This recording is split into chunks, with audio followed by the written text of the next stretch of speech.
اعوذ باللہ من الشیطان الرجیم بسم اللہ الرحمن الرحیم وَلَقَدْ ضَرَبْنَا لِلنَّاسِ فِي هَذَا الْقُرْآنِ مِنْ كُلِّ مَثَلٍ، اور ہم نے تو انسانوں کے لیے اس قرآن میں تمام مثالیں بیان کر دی ہیں، ہر طریقے سے بات کو کھول دیا ہے، کتنے ہی اسلوب ہم نے اختیار کر لیے ہیں، کتنی ہی ترتیب سے بات بتا دی ہے، لعلہم یتذکرون، شاید کہ وہ دھیان کریں تاکہ وہ توجہ کریں، سبق حاصل کریں۔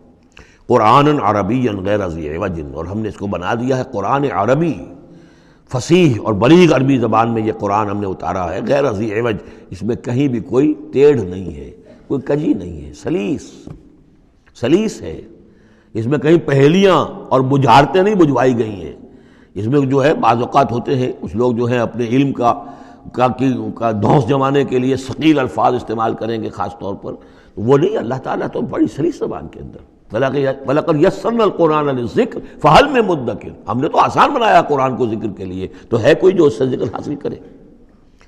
قرآن عربی غیر ذی عوج لعلہم یتقون، شاید کہ وہ تقوی کی روش اختیار کریں۔ ضرب اللہ مثلا رجلا فیہ متشاکسون ورجلا سلما لرجل هل یستویان مثلا الحمد للہ بل اکثرهم لا یعلمون۔ اب یہ توحید عملی کے لیے ایک تمثیل دی جا رہی ہے۔ اللہ نے ایک مثال بیان فرمائی ہے ایک شخص کی، ایک ایسا غلام ہے جس کے کئی آقا ہیں، چار آدمیوں نے مل کر خرید لیا ایک غلام، اب وہ غلام چار کا غلام ہے، چار اس کے آقا ہیں۔ اب آپ اندازہ کیجئے کہ اس کی جان کس مصیبت میں آئے گی، ایک آقا کچھ کہہ رہا ہے، دوسرا کچھ کہہ رہا ہے، ایک باس جو ہے وہ کچھ کہہ رہا ہے، دوسرا باس کچھ اور کہہ رہا ہے۔ یہ جو ایڈمنسٹریشن کا اور مینجمنٹ کے جو اصول ہیں، تو اس میں جو سیدھی لائن جب تک نہ ہو اس سے تو سارا فساد بچ جاتا ہے۔ اب وہ جو بیچارہ غلام ہے جسے چار آقاؤں کو خوش کرنا ہے، اس کی تو جان ہر وزیر کے اندر ہے۔ وَرَجُلًا سَلَمًا لِرَجُلٍ، اور ایک شخص ہے جو پورا کا پورا ایک شخص کا غلام ہے۔ تو ایک آقا کو راضی کر لینا، اس کی خدمت کرنا، اس کو مطمئن کرنا کتنا آسان ہے، جبکہ ایک سے زائد آقاؤں کو مطمئن کرنا اور خوش رکھنا اور ان کی خدمت کا حق ادا کرنا بہت مشکل ہے۔ یہی شرک اور توحید کا معاملہ ہے۔ ایک اللہ کے بندے بن جاؤ، اسی میں سکون ہے، اسی میں اطمینان ہے، اسی میں چین ہے، ذہنی سکون اور قلبی اطمینان بھی اسی میں ہے، روحانی سکون بھی اسی میں ہے۔ اور جب تم یہ کہ یہ شرک اور بہت سے دیوی اور بہت سے دیوتا، تو ہر وقت جو ہے وہ جان کانپتی رہے گی کہ ایک دیوی راضی ہو رہی تو دوسری ناراض ہو رہی ہے، اور ایک دیوتا جو ہے اس کی کوئی ڈنڈوت کی ہے تو دوسرا ناراض ہوگا کہ میرے ہاں کوئی چڑھاوا نہیں چڑھایا، تو یہ تو ان کی جان تو ہر وقت جو ہے مصیبت کے اندر رہے گی۔ ضرب اللہ مثلا رجلا فیہ شرکاء متشاکسون، اور وہ شریک جو ہے اس کے آقا وہ زندی بھی ہیں، ایک دوسرے کے ساتھ اراد رکھنے والے بھی ہیں، تو اس کا کیا حال ہوگا اس غلام کا جو ان چار آقاؤں کا غلام ہے۔ وَرَجُلًا سَلَمًا لِرَجُلٍ، اور ایک جو غلام وہ ہے، ایک شخص وہ ہے کہ جو ایک ہی آدمی کا غلام ہے۔ هل یستویان مثلا، کیا یہ برابر ہو سکتے ہیں مثال میں؟ الحمدللہ، کل تعریف اللہ کے لیے، یعنی یہ کہ صاف بات ہو گئی کہ توحید ہی صحیح راستہ ہے، بل اکثرہم لا یعلمون، لیکن یہ کہ ان کی اکثریت علم نہیں رکھتی۔ انک میت وانہم میتون، اے نبی آپ کو بھی وفات پانا ہے، موت آپ پر بھی وارد ہوگی اور یہ سب بھی مریں گے۔ ثم انکم یوم القیامت عند ربکم تختصمون، پھر تم اپنے رب کے پاس قیامت کے دن آپس میں جھگڑو گے۔ کیا جھگڑو گے؟ حضور کہیں گے کہ میں نے تو یہ ان کو بتا دیا تھا سارا کچھ، اللہ جو تو نے بھیجا تھا میں نے پہنچا دیا تھا۔ ان میں سے ہو سکتا ہے کچھ کھڑے ہو کر یہ پلی لیں کہ نہیں مجھ تک بات نہیں پہنچی تھی، یہ جھگڑا ہوگا پھر، کیونکہ اللہ تعالیٰ نے تو بھیجا محمد رسول اللہ صلی اللہ علیہ وسلم کو، اور جواب دہی ان سے بھی ہوگی۔ سورہ اعراف کی آیت نمبر 6 بڑے اہم آیات میں سے ہے وہ قرآن مجید کے، فَلَنَسْأَلَنَّ الَّذِينَ أُرْسِلَ إِلَيْهِمْ وَلَنَسْأَلَنَّ الْمُرْسَلِينَ، ہم ان سے بھی پوچھیں گے جن کے طرف رسولوں کو بھیجا، اور ان سے بھی پوچھیں گے جنہیں رسول بنا کر بھیجا۔ تم نے ہمارا پیغام پہنچا دیا تھا؟ جی ہم نے پہنچا دیا تھا۔ اسی لیے حضور نے گواہی لے لی تھی حجۃ الوداع میں، الا هل بلغت، لوگوں میں نے پہنچا دیا کہ نہیں؟ اور پورے مجمع نے کہا انا نشہد انک قد بلغت وادیت ونصحت، ہاں حضور ہم گواہ ہیں، آپ نے حق تبلیغ ادا کر دیا، حق خیرخواہی ادا کر دیا، اور آپ نے حق امانت ادا کر دیا۔ پھر آپ نے اللہ کی سے خطاب کرتے ہوئے آسمان سے بھی اشارہ کیا، انگلی سے اشارہ کیا آسمان کی طرف، اللہم اشہد، اللہم اشہد، اللہ تو بھی گواہ ہے، یہ مان رہے ہیں کہ میں نے پہنچا دیا۔ پھر آپ نے فرمایا فَلْيُبَلِّغِ الشَّاهِدُ الْغَائِبَ، اب میں نے تو تمہیں پہنچا دیا ہے، تمہارا فرض ہے کہ تم پہنچاؤ ان کو جو یہاں موجود نہیں ہے۔ یہ ہے سلسلہ جو شروع کیا ہے، یہ گویا کہ جو میں نے کل بتایا تھا رسول و رسول اللہ ہے۔ اب گویا کہ پوری امت جو ہے وہ اللہ کے رسول کی رسول ہے۔ اللہ کے رسول نے باقی پوری نوع انسانی کے لیے اپنی امت کو یہ کام سونپ دیا ہے کہ جیسے میں نے تمہیں پہنچایا تھا تمہیں پہنچانا ہے پوری نوع انسانی کو۔ تو پوری امت گویا کہ رسول و رسول اللہ ہے، اللہ کے رسول کی رسول، کہ اللہ نے بھیجا محمد کو اور محمد نے وہ ذمہ داری ان کے اپنے کندھے سے ان کے کندھوں پر منتقل کر دی۔ یہ ہے صورتحال جس کو دو جگہ قرآن میں کہا گیا۔ سورہ حج میں بھی ہم پڑھ چکے، هو اجتباکم وما جعل علیکم فی الدین من حرج الی قولہ تعالی لیکون الرسول شہیدا علیکم وتکونوا شہداء علی الناس۔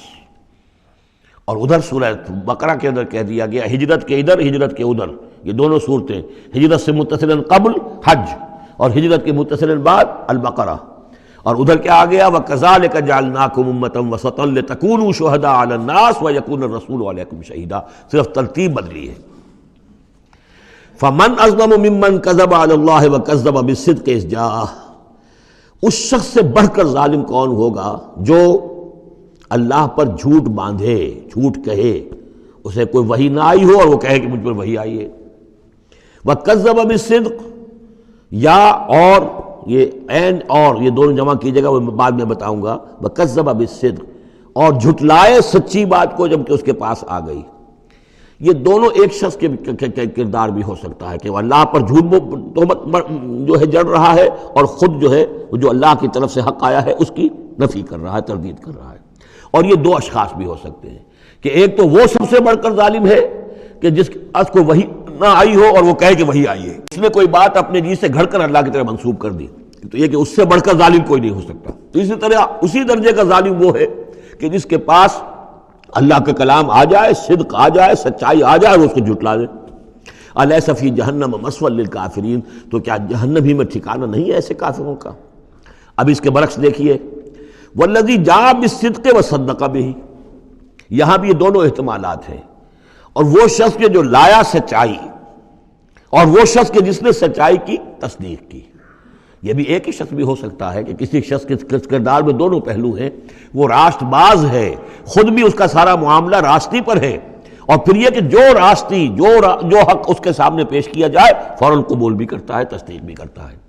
لیکن یہ کہ عام طور پر خیال یہ ہے کہ والذی جاء بالصدق سے مراد یہاں محمد الرسول اللہ صلی اللہ علیہ وسلم جو لائے ہیں سچائی اللہ کی جانب سے، اور وصدق بہ سے مراد حضرت ابوبکر ہیں رضی اللہ تعالی عنہ جنہوں نے اس سچائی کی تصدیق کی ہے۔ وجاء بالصدق وصدق بہ اولئک هم المتقون، یہی لوگ ہیں جو کہ متقی ہیں۔ لہم ما یشاؤون عند ربہم، ان کے لیے جو کچھ یہ چاہیں گے ان کے رب کے پاس وہ ان کو دے دیا جائے گا، فراہم کر دیا جائے گا۔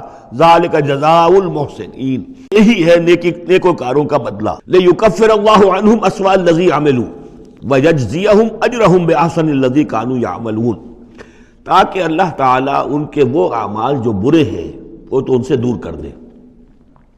یعنی ظاہر بات ہے کہ انبیاء تو خیر معصوم ہیں، ان سے تو کسی غلط بات کا جو ہے اگر کوئی امکان پیدا ہوتا بھی ہے بنائے طبع بشری تو اللہ تعالیٰ محفوظ کر لیتا ہے اور اس کا صدور نہیں ہونے پاتا۔ باقی تو ہر شخص سے خطا ہو سکتی ہے، غلطی ہو سکتی ہے، تو اللہ تعالیٰ جو ہے ان کے جو برے اعمال ہوں گے انہیں تو دور کر ہٹا دے گا، نامہ اعمال سے دھو دے گا۔ کوئی لغزش ہے، کسی وقت کوئی خطا ہو گئی ہے، کوئی ایسی شے ہے کہ جو ان کے ہاں ناپسندیدہ ہے، ان کے کردار میں ہے، اللہ اسے دور کر دے گا، دھو دے گا۔ وَيَجْزِيَهُمْ أَجْرَهُمْ بِأَحْسَنِ الَّذِي كَانُوا يَعْمَلُونَ، اور ان کا جو جزا ان کی معین کرے گا وہ ان کے بہترین اعمال کے حساب سے کرے گا۔ ظاہر بات ہے ہر نیکوکار کے تمام اعمال ایک جیسے نہیں ہوتے، نیکی کے بھی درجات ہیں، اونچے درجے کی نیکی، اس سے کمتر درجے کی نیکی، اس سے کمتر درجے کی نیکی، لیکن اللہ جب اس کی جزا کا معاملہ طے کرے گا، مقام و مرتبہ، تو اس کے بلند ترین جو اعمال ہیں اس کے حساب سے اللہ تعالیٰ اسے جنت میں مقام عطا فرمائے گا۔ جو برے ہیں ان کو دھو دے گا، پاک کر دے گا۔ والذی جاء بالصدق وصدق بہ اولئک هم المتقون لهم ما یشاؤون عند ربہم ذلک جزاء المحسنین لیکفر اللہ عنہم اسوأ الذی عملوا ویجزیہم اجرہم باحسن الذی کانوا یعملون۔